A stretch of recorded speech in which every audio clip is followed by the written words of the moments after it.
That was just wonderful. Now I get to introduce another of my long-standing friends and colleagues from general internal medicine, Dr. Sandhya Pruthi, who has been working in a leadership in our breast clinic for many years, and she's going to be talking with us about medical therapy options for risk reduction of primary breast cancer.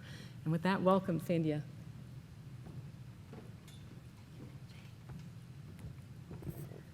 Good afternoon. I'd like to thank Mary Jo and Nathan for inviting me to speak on this topic.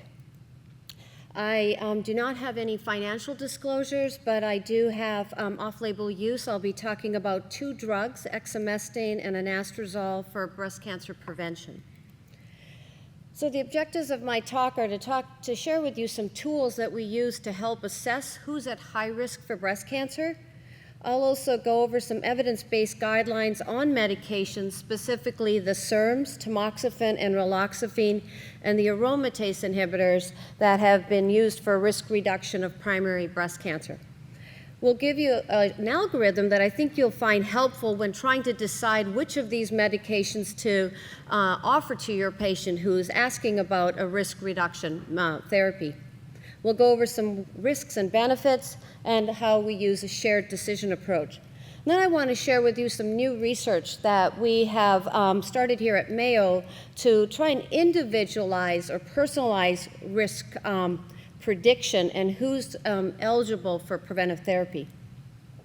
This is a busy slide, but just emphasizes the vast amount of research that has been done on incidence of breast cancer to reduce the incidence that include biological, behavioral, social, and physical factors. But where I'm really going to focus is on endogenous hormones, where there is some of the strongest high-quality research showing the role of hormones in causing breast cancer. This is just a quick snapshot of what are the risk factors that we often think about when somebody wonders if they're at high risk when considering a family history where the relative risk is the highest, 2.3. And then there are some hormonal and reproductive risk factors that are associated with a higher risk of developing breast cancer, as well as some lifestyle factors such as obesity and alcohol use.